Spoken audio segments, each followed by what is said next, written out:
So this guy, his name's Kai, and Kai has a problem. He just unalived a guy with his bare hands, and now he's on the run.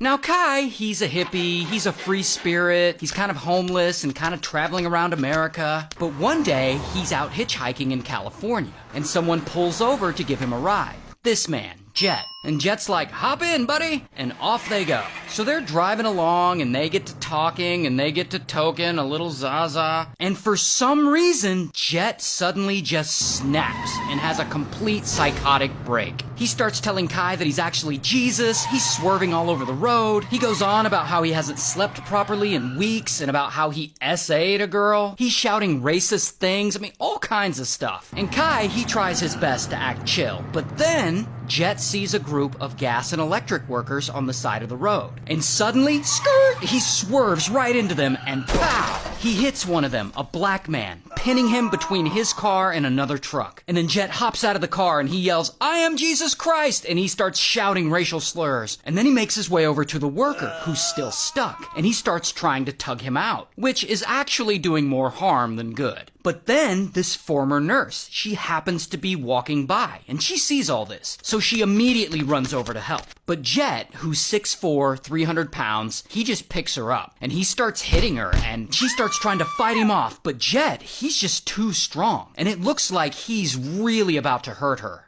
Until Kai, he notices all this is going on, and he knows he has to do something. So he reaches into his backpack and he grabs a hatchet and he leaps into action. He runs over to Jet and he swings the blunt side of the hatchet hard, boom, striking Jet on the head. And then he swings again, boom. And then finally he swings with the bladed side, boom. And this stops Jet dead in his tracks. Jet falls to the ground, injured, no longer a threat. And just like that, Kai is a hero. I mean, he saved that woman's life. And then fast forward to a few hours later, police and paramedics and local news, they've all shown up to the scene. And a reporter goes to interview Kai. And so Kai gets on camera and he explains what happened. So I ran up behind him with a hatchet, smash, smash, smash. But then he also adds this little nugget of wisdom. Before I say anything else, I want to say no matter what you've done, you deserve respect. Even if you make mistakes, you're lovable. And it doesn't matter your look, skills, or age, or size, or anything, you're worthwhile. And that becomes the moment a viral video is born. I mean, this video blows up on YouTube and it starts trending. And people are sharing it around and they're making remixes and they're making t-shirts with smash, smash, smash on them. And this story is everywhere and Kai's getting really popular. He's doing interviews on TV, he gets invited to go on Jimmy Kimmel, and there's allegedly talk of him getting his own reality show. And Kai, he's having a great time with all this. I mean, it seems like his life is really starting to turn around.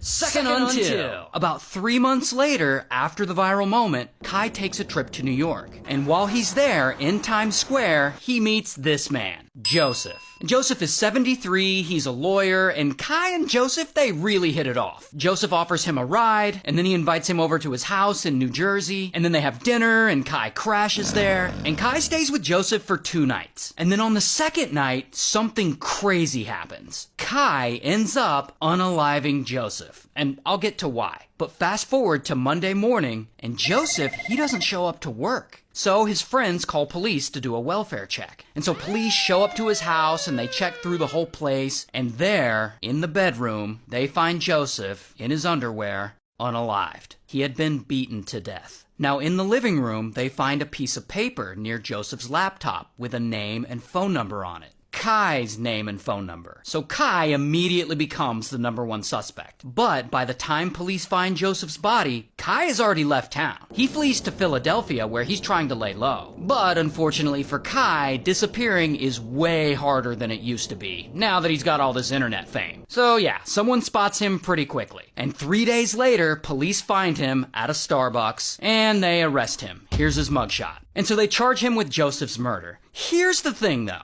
Kai absolutely unalived Joseph that night. That much he admits to. But what's called into question is why he did it. So here's what Kai says happened on that night. On the second night he was staying at Joseph's, Kai and Joseph are just chilling. And Joseph makes Kai some burgers and he serves him a few beers. But then, according to Kai, Joseph slips something into his beer. Because pretty quickly, Kai passes out. Hours later, he suddenly wakes up, with Joseph standing over him in his underwear. Allegedly, he was attempting to SA him. So Kai just flips out and loses it, and he punches him, and he elbows him, and he knees him in the head, and pretty quickly Joseph goes down, and Kai just kicks him over and over again until he's no longer alive. And the beating is pretty brutal. Now, to be clear, the SA of it all hasn't been substantiated. That's just what Kai says happened. While police and prosecuting attorneys, on the other hand, they say that Kai's story is bullshit. They say he's a mentally ill guy who just happens to have a very violent streak. Regardless, Kai's still unalived a guy, so he goes to trial. He's found guilty of first-degree murder, and he's sentenced to 57 years in prison. And by the way, Kai still has a YouTube channel, and sometimes he posts videos from prison. I wanted to share that joy with y'all. It's crazy.